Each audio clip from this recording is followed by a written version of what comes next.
injury details. Foster Sorrell left the game last weekend. Should get into practice this week. Feels pretty good. We want to make a smart decision there, but we feel pretty good about where he is right now. If he can make it through a couple days of practice, and looks like he may be able to get ready for Saturday. KJ Costello fought through last week. He'll be questionable this week. We'll see where he is late in the week as well. Devery Hamilton is doubtful.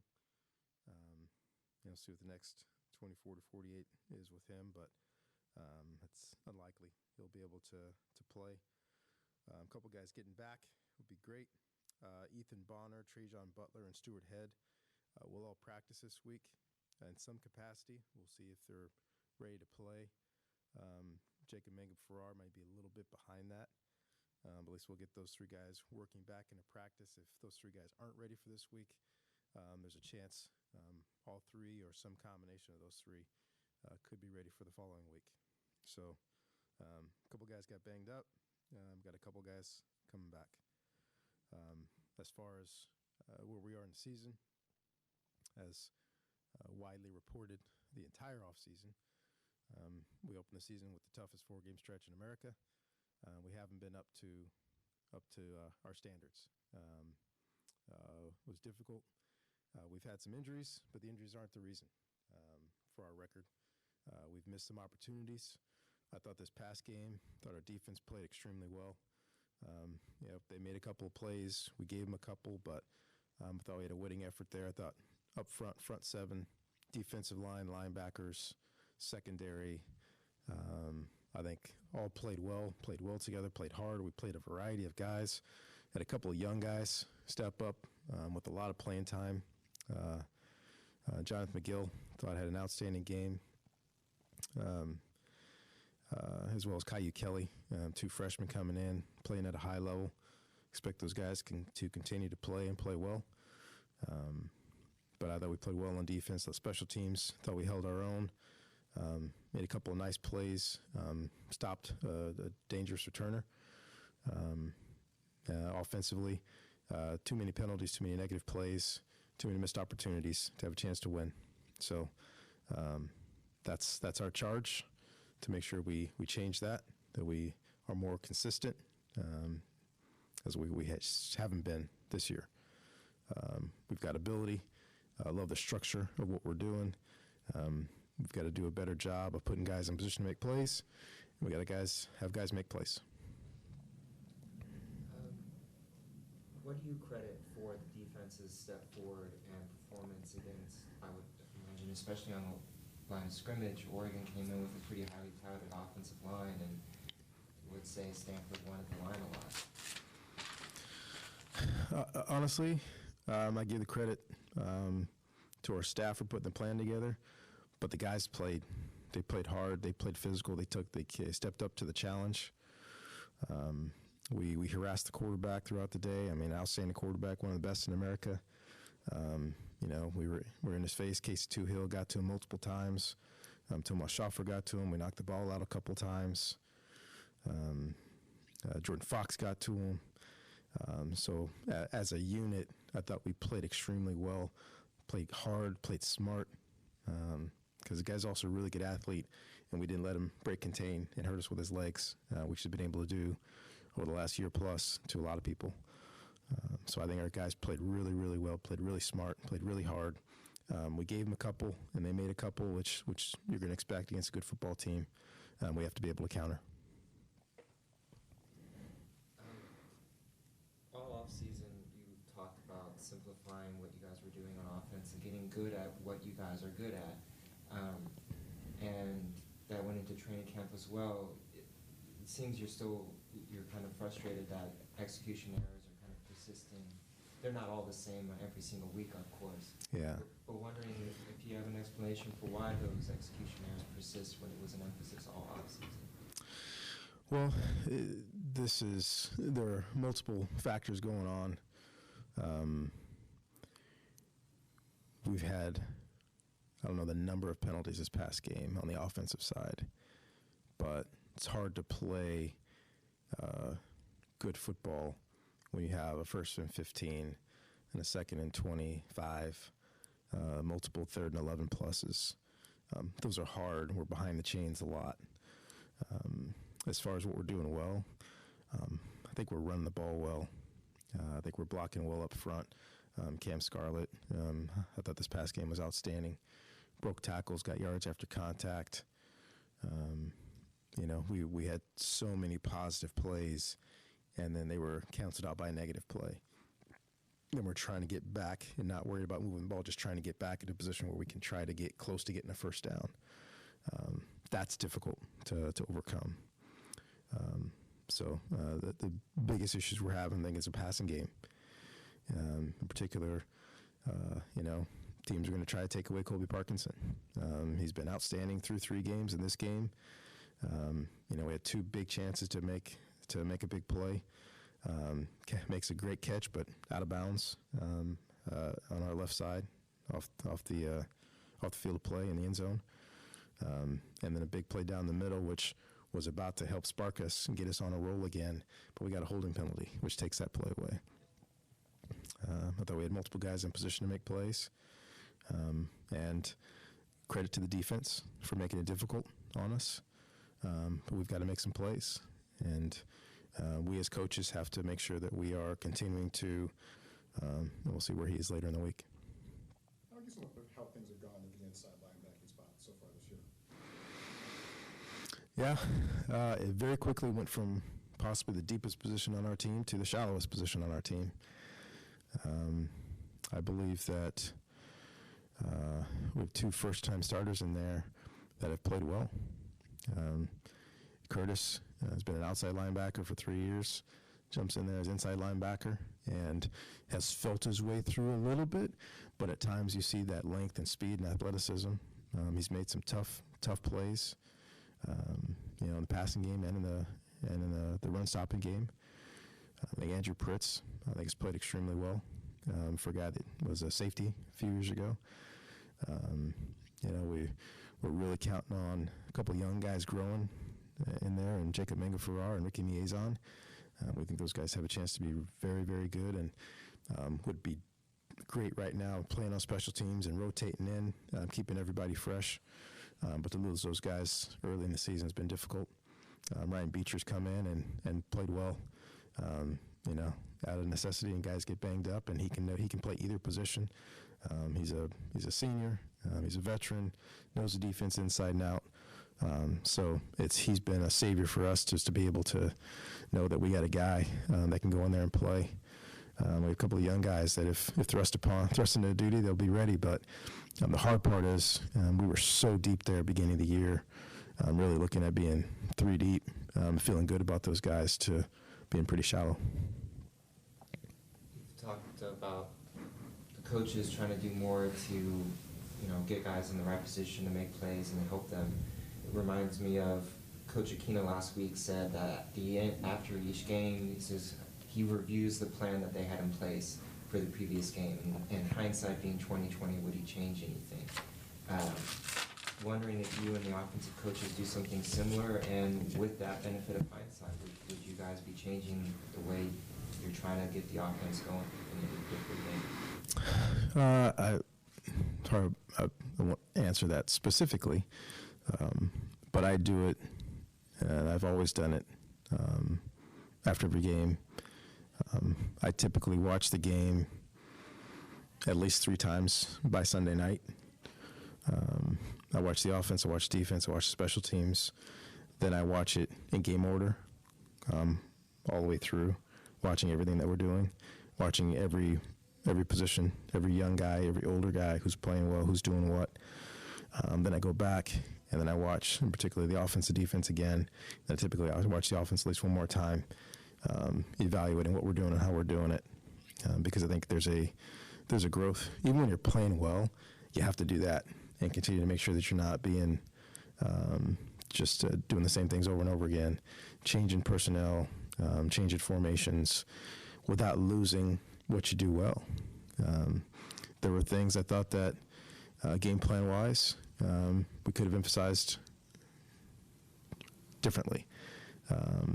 There were things I thought we emphasized properly, and we just didn't get a release, or we didn't make a play, or we had an opportunity to make a play. So those are the things that you always have to balance between. You can't scrap everything because it's not working. Some things you look at and say, okay, maybe we don't need to do that. But some things we say, hey, we need to keep doing this because we do it well. We're just not executing one part of what we're doing. So that's the balance that I think every coach goes through in all three phases, in which you're constantly watching yourself and watching what we're doing. Make sure you're utilizing your personnel properly, accounting for injury, accounting for your next opponent. So that's a constant battle, once again, whether you're playing well or not playing well. Kind of to follow up on that, it's always very easy when people I think are watching football to focus on the quarterback and only pay attention to who he's throwing to once he throws the ball. And then that gets factored into the judgment of the quarterback's play. Curious, when you've been watching, especially this past game, do you see enough is happening downfield to give KJ easier throws? Not to say there are easy throws, but just easier ones than tight cover. So that's a tough question to answer without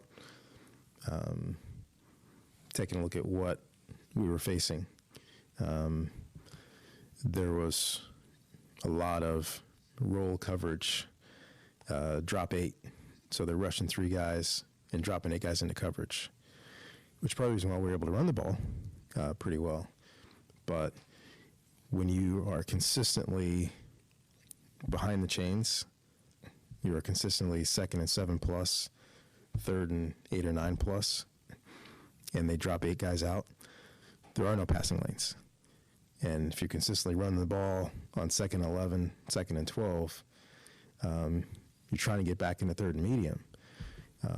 But that's the dilemma that we had, whereas we're so many negative plays, so many penalties, and they drop 8 guys into coverage, there's no play calling for continually facing 8-man drop defenses.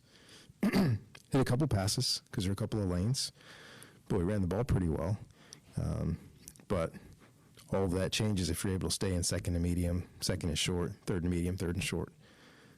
Now you can run it or pass it, and that's when we were good. When we moved the ball down the field, 6-yard gain on 1st down, 10-yard gain on 2nd down, back to 1st down again, 1st down to 1st down. That's how you keep the chains moving. That's how you build momentum for the offense. But when we're able to play behind the chains defensively, we say, okay, great. They've got a really good tight end. Let's play with a safety over the top to make sure he doesn't get deep. Let's play with the guy underneath. Let's roll to the field, or let's roll to the boundary and drop guys out on the other side and say, you're probably just going to have to hit your checkdowns, right? Because you've got 4 eligibles out, and we've got 8 guys in the coverage. So it's a math problem, especially when you're that far down. Now, it's tougher to do that for them if we're playing a lot of 2nd and mediums. That's a little bit more difficult. That's more in our favor. If they drop guys, you can continue to run the ball in 2nd and medium and continue to get 1st downs, as opposed to 2nd and long, now getting half of it back and back to a 3rd down. So that's the game as play callers that we all have to face. There's no vacuum. It's still all situational football, down and distance and field position. Colby had a monster game against Oregon State last year. Kind of a two-parter here. Maybe talk about that game, and it seems like he's getting doubled now almost every time. Maybe a challenge now of trying to utilize him as much as you want. Yeah, most of the season last year, we did a lot of things for Colby, but he was still kind of in the shadow of Caden Smith to a certain degree, where Caden got a lot of the attention, which is what allowed Colby to have some really nice games last year. And I believe we played Oregon State without Caden, so Colby was more of a primary, and we did some things formationally to get him singled up, and I don't know that he was enough of a name to have specialty coverage for. He was just another tight end. But I think that game last year really proved how special he can be. Made plays outside, big, long, catch and run. Made plays in the red zone. Made plays up the seam. Made plays in the middle of the field. So really showed his versatility. And this is a sign of respect when people want to make sure that they try to take you out of the game. So it's, once again, it's incumbent upon us to do two things. Number one, continue to move him around and keep him and show his versatility, to try to use his skills against the defense. And at the same time hey, if they want to try and take him away, other guys have to make plays. That's the only way that we can get him open sometimes if he's going to be the focus. So other guys have to make some plays to become more of a focus, and which I think will help our entire offense. I think we have a versatile skill set between our receivers, tight ends, and running backs. We need to go out and execute. At the same time, we as coaches need to continue to help those guys get in position to make plays. I think that'll take some of the pressure off of Colby. What can make Corvallis a tough place to go in and come out of there with a win? Well, every time I think about Corvallis, first thing I think about is the chainsaw. That third down chainsaw. It's unnaturally loud, which is great. It's a great atmosphere. Third downs there, it's loud down there. There's that feeling of descending into the stadium. So I think it's a really good home atmosphere for them. It's one of those places I think that young guys coming into this conference, it's not one of the places that people talk about, but everybody that's played there knows it's a tough place to play. It's loud. They're going to be fired up. So it's about going in there and executing and not letting the surroundings affect your play. What are your initial thoughts on the Beavers? Gosh, I thought they played Oklahoma State really tough until Oklahoma State pulled away later in the game. They've got big guys up front on the defensive line. They're big, they're physical, they're athletic. They've got length in the secondary. That's tough to deal with. Offensively, they're versatile. They can do a bunch of different things. They've got guys that can make plays inside, and guys that can make plays outside. So, but I think our focus needs to continue to be on us to increase our execution on the offensive side and maintain the effort and discipline that we've been playing with on the defensive side. California seems to be on the verge of a field that's being obviously talked about a lot in college football. Wondering if you have any thoughts about athletes kind of getting paid for likeness rights. This has been a constant conversation, honestly, since the O'Bannon case way back when. And I think my views have changed. I think a lot of the country's views have changed in this area. For me, it's more of a train that's been coming down the tracks for a while that we need to find a solution to. I do believe that there is something positive in that realm. I think it's very difficult to say we're going to have the same rules as the Olympic athletes, because this is completely different. It's not the same thing. It's not the same thing for individual sports as it is for team sports. I think there needs to be a playing field that's drawn up to where we are doing this the smartest way possible. And I don't know that we're there yet. I know the NCAA is investigating and trying to find a way to navigate this new space. I think this has been an inevitability. That's why for me it's not even about resisting or fighting it. It's about finding the best way to do it. That's best for the student athletes. That's best for maintaining the integrity of college football and college sports in general. I don't think the answers are there yet, but a lot of the right questions are being asked. How does this affect recruiting? How does this affect, obviously eligibility? How does this affect amateur status? How does this affect the daily life of a student athlete? Which I think is very important. And ultimately, so many people are so disillusioned by the NCAA for a lot of reasons. But I always go back to, what are we doing and why? what we're doing is providing an opportunity for young people to get an education and play a sport. And those are two things that we shouldn't inhibit or infringe upon for monetary purposes. So I'm not against it by any stretch. It's been an inevitability. I just want to make sure to maintain the sport that we all love, and so it's done in such a way that the student athletes benefit and that we still get to keep college football. With the start of school yesterday, maybe talk about any changes that you're going to have to go through now routine-wise, maybe getting the young guys geared up to know that it's not just all about football. Yeah, our quarter system, I think, is very advantageous to us initially, with our guys taking summer school and kind of getting the rhythm of school, and then honestly having a break between summer school and start of fall to where they can practice and get into games and play.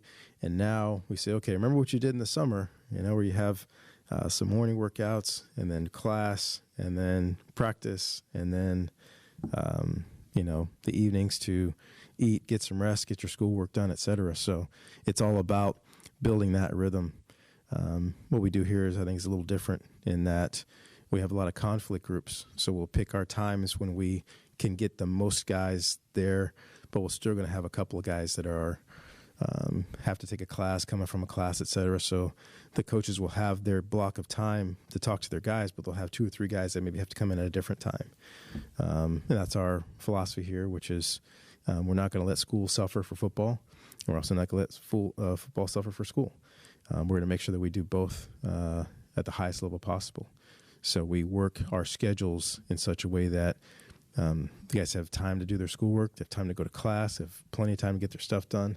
And when it's time for football, then it's time for us to focus on football for the time that we have. What do you make of UCLA Wazoo game? It's so weird. So for a lot of reasons, I didn't look at any sports the rest of Saturday evening till right when I was going to bed. I said, let me just see what else happened in the sports world. And that was the first score that popped up. And for a split second, I said, is it basketball season? Did they play a basketball game?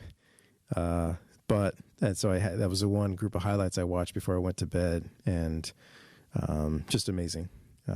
We know what Washington State's been able to do. They get a plug-and-play quarterback. They got receivers all over the place. They can make plays happen. They do a lot of special things. Chip's had a rough start, but many of us have always believed in him, knowing that he'll find a way with the guys that he has. And to have that breakout game with that young quarterback in that stadium under those circumstances says a lot about what he's been trying to build down there at UCLA.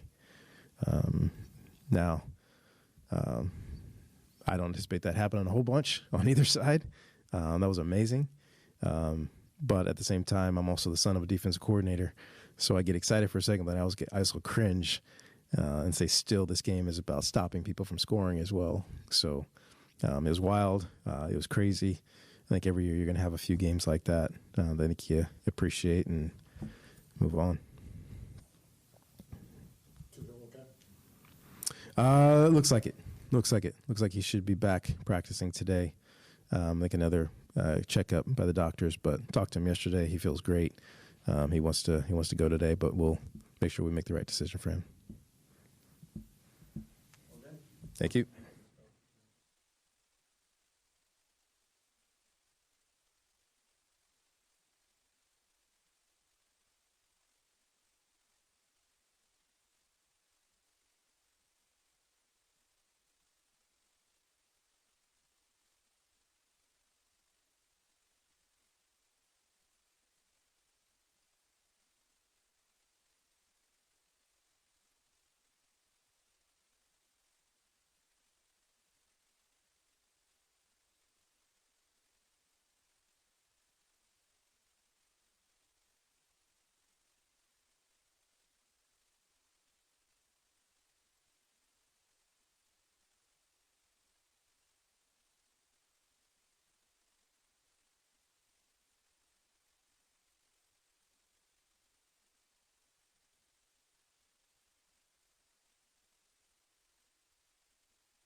questions for fifth-year senior outside linebacker Casey Tuhill.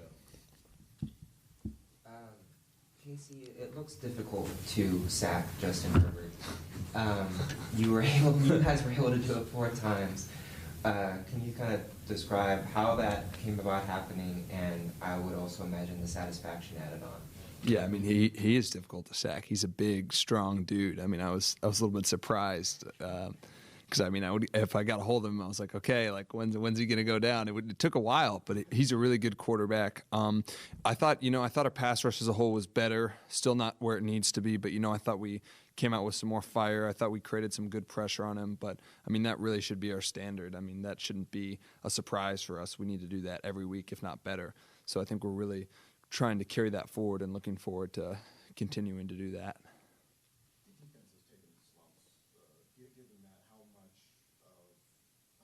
juice did you guys have coming into last week's game, trying to get it turned around and against a very potent opponent? Sure. I mean, I think we try to bring the same juice every game. No matter what happened in our past, I think we know that we can still be a really good defense. We have the tools. I mean, as long as we execute, I really think that we can be the type of defense we want to be. So it's just really knowing that and keeping that in mind, and then just responding when things don't go your way. You talk about that pass rush, should be the standard and something that you guys can build on. Wondering is what you saw from your teammates Gabe Reed and Jordan Fox, because they seem to especially, find their feet, their footing, more so in this game than maybe the previous ones. Maybe you have a different view on it because you guys analyze film obviously a lot more closely than I do, but your take on their performance and maybe the steps forward they took. I mean, they both played really well, very productive, played really physical. I mean, they're great players. I love playing with them. I know how capable they are at pass rush. I know how good they are. I mean, they're outstanding, and I think a lot of us are in terms of the defense. So that's why I expect a lot from us, and why our coaches expect a lot from us. And I'm looking forward to them to continue to play at a high level. I mean, I know they will, and I look forward to it. You talked after the game about not looking in the rearview mirror, that at this point, I mean, you just got to go full speed ahead and, try to get the ship righted.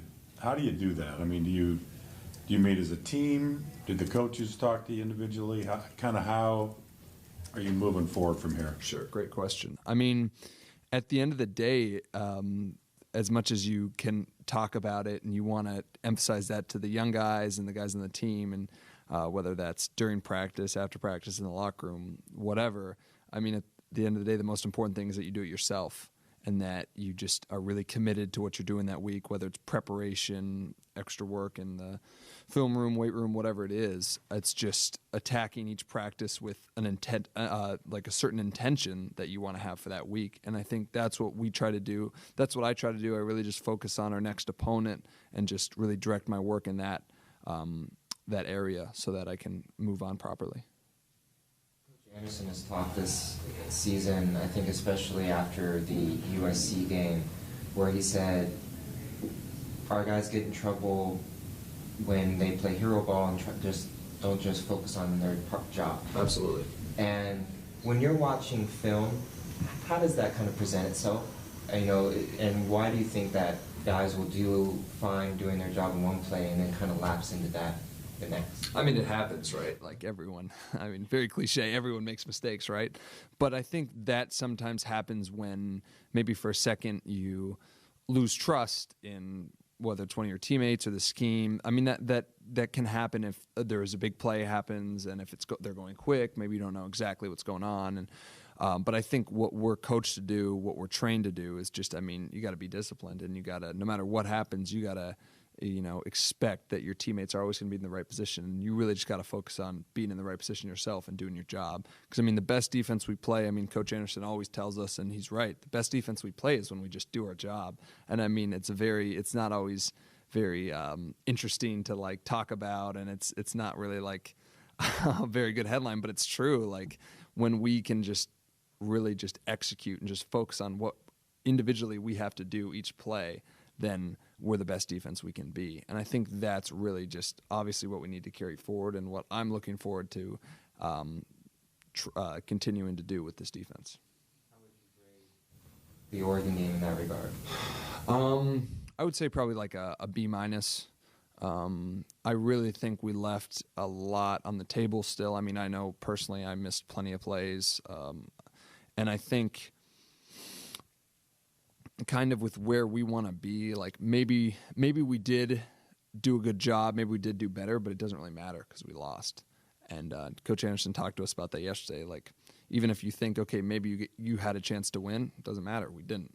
So we can talk in hypotheticals, but I don't think we did enough to win. And I know that the defense doesn't feel that way. And I really think we'll be ready to go and just focused on our next opponent and focused on what we need to do. Your thoughts on some of the challenges that the Beavers present from an offensive standpoint? Sure. I mean, great offense, really good running backs, great receivers. I mean, like any Pac-12 offense, they can put up a lot of points. And I think, maybe just like us, I don't know if their record reflects how good of a football team they are. I think they're really strong. Playing there is obviously very difficult. Corvallis is a tough place to play. But, looking forward to another challenge. I mean, there's no weak offense in the Pac-12, so you always got to be on your game. Any other questions for Casey? All right, thanks, Casey. Great. Awesome. Thanks, guys.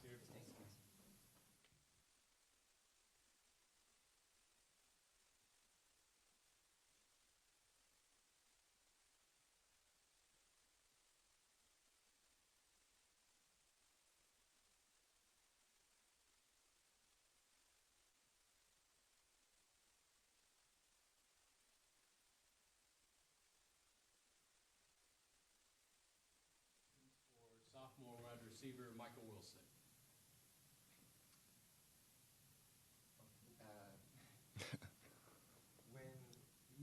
When you went back and watched this game, what were the first things that kind of came to your mind, the biggest things that stood out about the offense's performance?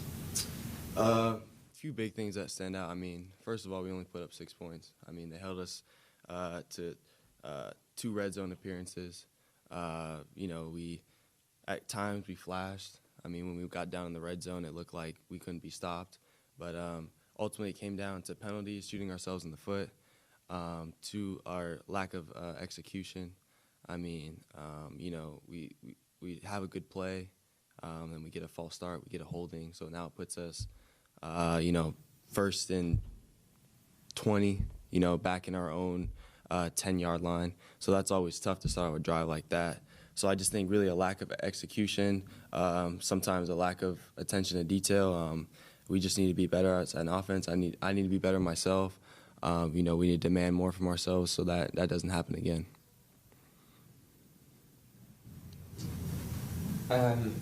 Talking about your own game, something that stood out is your physicality, and also it seems like your willingness to just always kind of keep pushing on plays. What do you kind of attribute that to? That's always the goal for an athlete, is to play through the whistle and to kind of make tough catches. But what do you think it is for you that allows you to do that?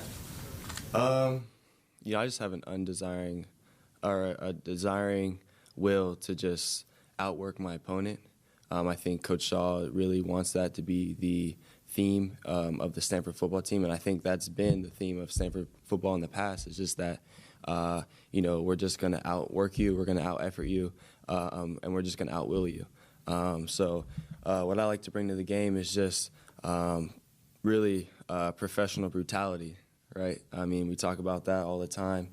I just want to be as physical as I can be while playing within the rules of the game, to give my team the best shot at winning, so I also can win my one-on-one matchup. I just feel like if you keep attacking the defense over and over again, a lot of guys aren't going to like that. And by the time the fourth quarter comes, they're going to be tired of it. You just keep pounding until finally that play where they give up, that play where you just have that ounce of will more than them, that's when those big plays happen late in the fourth quarter, late in the third quarter. My kind of theme for myself and my goals for myself is when I turn on the tape, I look at myself, am I giving 110% on every play? I've been like that since high school. I've been like that since Pop Warner. So, I mean, that's really, me and Connor have been talking about this since the whole offseason. That's what we want our receiver core identity to be. When you turn on the tape, You see effort. You see guys blocking down the field. You see guys running 50 yards down the field to go celebrate with the running back. You see guys, running down the field to go get that last block, to spring backs for touchdowns. You see guys, diving to make spectacular catches. We just want to have great film all around that just showcases just effort and will, because those are things you can't teach. And, guys, you really got to prepare for that. And I think that our receiver core, we've showed glimpses, but we have so much more to show, and I'm excited for the next 8 games. What's been the best moment of the offense so far? Has there been a sequence where it's like, okay, this is what this should look like Right. all the time, this is where the bar is for us? Right. I think, we flashed. You've seen it in every single game. You saw it late in the third quarter going into the fourth quarter against UCF when we finished with a touchdown. You saw it late in the first quarter when we drove down against UCF to put 7 points on the board. You saw it in flashes in this game on our opening drive when we went down and had a field goal. I mean, we were just moving the ball so effortlessly. You saw it when we scored another field goal late in the fourth. You saw in USC in the beginning of the game when we, jumped up and put 20 points right on the board. So it flashes at times. It's just we're just too inconsistent with it right now. And that also comes from we have a lot of young guys playing right now. Obviously, some freshmen have been put into some critical roles. So with more experience and with more games, I think that inconsistency is going to turn into consistency, and we're going to start seeing us putting multiple drives throughout the game that look really well, not just one or two.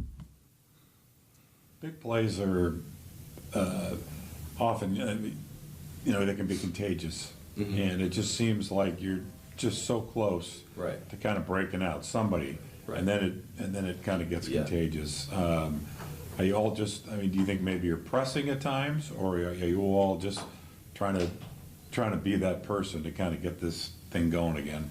To answer that question, we all want to make big plays. That's why we play offense. We're, people love to see big plays made. We want to make big plays. That's why we put in all this work throughout the offseason. In terms of pressing, sometimes what I found is, in a way, you kind of have to let the game come to you, right? I think when you try too hard to make a play, that's oftentimes when you don't. So you have to have this calm way about it where you're still, looking to make a big play, but oftentimes it just comes to you. I think when you try and force things too much, it just somehow tends to not work out for you. So I think, when you look across the board, we've got guys that can make plays all across the board. Simi, I think, is a guy he's gonna really showcase his talent. I believe in him more than I believe in anyone on this team. I think he's really going to come out big for us. Connor's flashed. We all know what he can do. Cam Scarlett. Austin Jones is looking really good for us. So, we've got guys across the board. I just think it's going to start clicking at some point. I don't know when, but I think hopefully it starts this game. But I think, we're going to look back after the end of the season and think, gosh, man, this team really shows some fight. This team really has guys that can go out and make plays. So I'm excited for when it clicks. But I just think we just got to put our head down, put our hat on, keep working every day. Good things happen when you put in work. So I'm excited to see when those plays start happening. You just mentioned Austin Jones. Mm-hmm. People are starting to see him a little bit more in each game. What have you seen from him in practice that has led to these, being able to showcase a bit during games? And what stands out to you when you watch him play? Right. This guy just works all the time. One thing that was evident for me when he first got here, I've never seen a guy that has so much natural wiggle in the way he's able to hold the ball and carry the ball. He's able to he's like a magician with his body. If you look at this guy and just watch the way he's able to move his hips and his head and his shoulders, that can manipulate a defender into thinking he's going one way and then just cut the next way. It's insane. I've been trying to learn a few things from him in training camp. Like, how can I get my wiggle to be up to his par? He's just a guy that works, really confident in his ability, finishes all the time. So he's a great guy to be around, team first guy.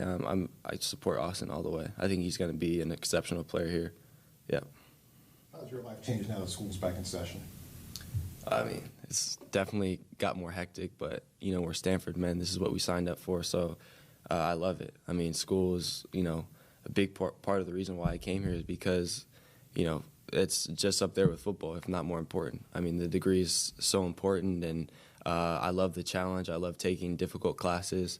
So while my life definitely got more hectic and I have to, for sure, prioritize more, try to get more sleep now because, you know, I have tests and homework, and going to have to cut some things out. You know, watching TV shows is going to have to dwindle a lot.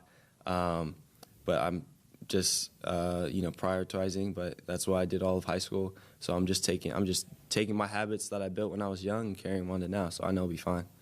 But it's definitely got a lot more hectic yet. We're not seeing much of, obviously, Elijah Higgins and Kobe Bauman because of the number of guys in front of them. Right. You obviously do get to see them in practice. Yep. How are they doing, and what have you seen from them? Oh, they're doing really well. You know, both young guys. It's not easy to play as a freshman, especially in our offense.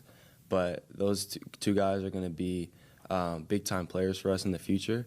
Elijah, if you just look at his natural size and, like, I think, what is he, 6'3", 6'4", 220. I mean, runs probably going to run 4.5, 4.4 in the offseason. I mean, this guy has every natural tool that you need to produce a great receiver. I just think, you know, right now it's just lack of experience. So I think next year you're gonna see him just break out and become a star in his next few years. And then Kobe Bowman, another great guy, super fast. I mean, I'd put him as he's one of our fastest receivers for sure. So, you know, both these guys, we all need more work. They have things to work on. I have things to work on. So once they get an off season with Coach Carroll, get an off season with myself and Connor, we can, you know, teach them, watch film with them. They're definitely going to help this football team win games, and they're going to play a huge part in it. Corvallis can be a sneaky tough place for road teams to go up and play and win. What have you been told about that atmosphere up there, and what are some things you might be looking forward to?